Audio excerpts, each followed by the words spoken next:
Et nous allons commencer avec un petit tableau double entrée.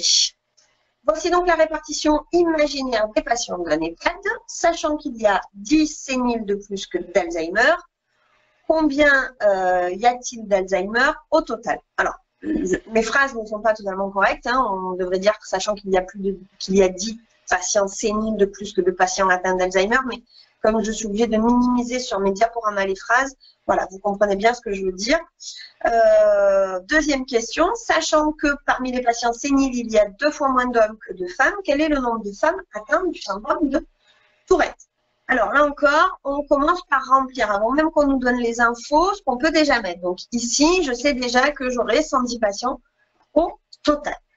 Maintenant, je vais calculer avec l'information qu'on me donne ce qu'il y a. Donc, sachant qu'il y a 10 personnes séniles de plus que de personnes atteintes d'Alzheimer, combien y a-t-il de personnes atteintes d'Alzheimer au total? Donc déjà, je fais 85 moins 195, il me reste 110 personnes à me départager entre ici et là, sachant que j'en ai 10 de plus d'un côté. Donc en gros, j'enlève 10 à mon 110, il me reste 100.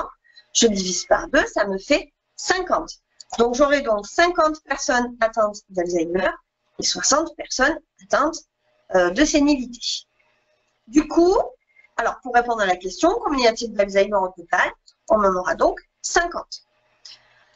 Je vais pouvoir aussi mettre le nombre de femmes atteintes d'Alzheimer, puisque j'ai juste à faire la soustraction 50 moins 20, qui correspond aux hommes, pour obtenir 30. Voilà pour cette première réponse. Ensuite, on me dit, sachant que parmi les patients séniles, il y a 2 fois moins d'hommes que de femmes.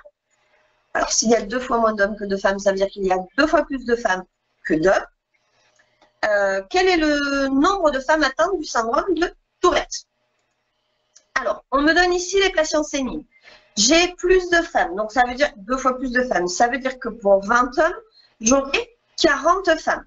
Je vais maintenant additionner, 40 et 30 me font 70, soit 85 moins 70, ça me fait 15 ici. Et pour finir, alors encore une fois, c'est un tableau double entrée, donc le résultat que je trouve doit valider le total de ma ligne et le total de ma colonne.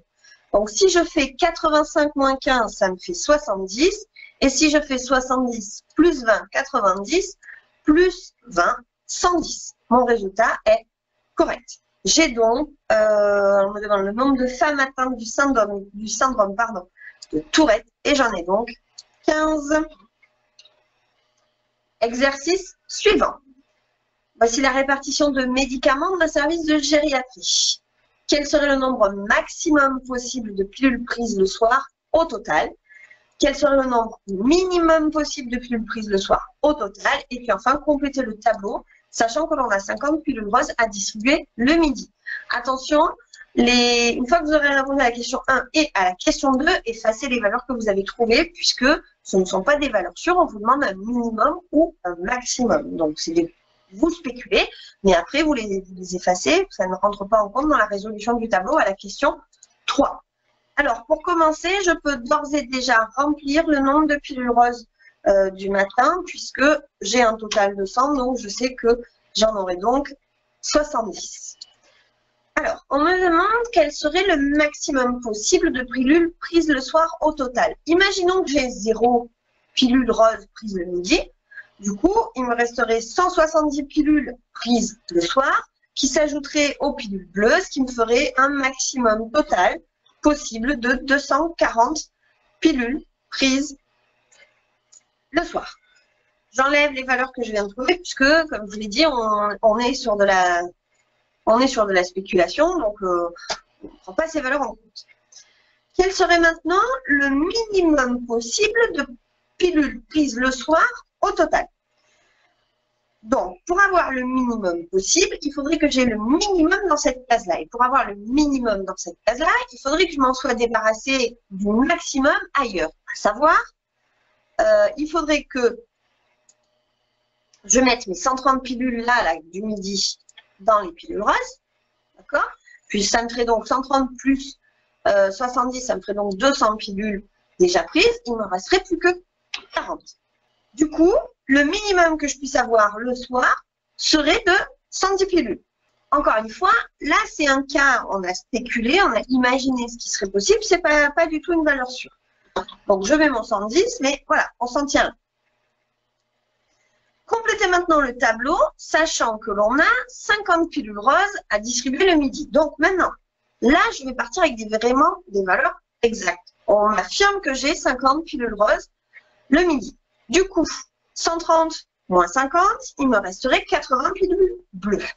Je vais maintenant additionner ces trois valeurs-là, le 30, le 80 et le 70. Donc, encore une fois, stratégie mathématique. 30 plus 70, ça fait 100. Plus 80, 180. Je vais maintenant additionner mon total là, parce que ça va me permettre de retrouver mes deux autres totaux. Alors, je peux aussi faire ma soustraction dans l'autre sens. À l'arrivée, j'aurai toujours logiquement le même résultat.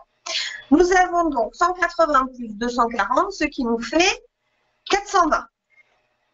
Nous avons ici 50 et 70 qui nous font 120, ce qui veut dire qu'il en manque 120 là, ce qui me donnerait 190 ici. Nous allons maintenant vérifier si en additionnant tous ces chiffres-là, nous obtenons bien 420. Nous avons donc 190 plus 130 qui nous font 320, 320 plus 100, 420.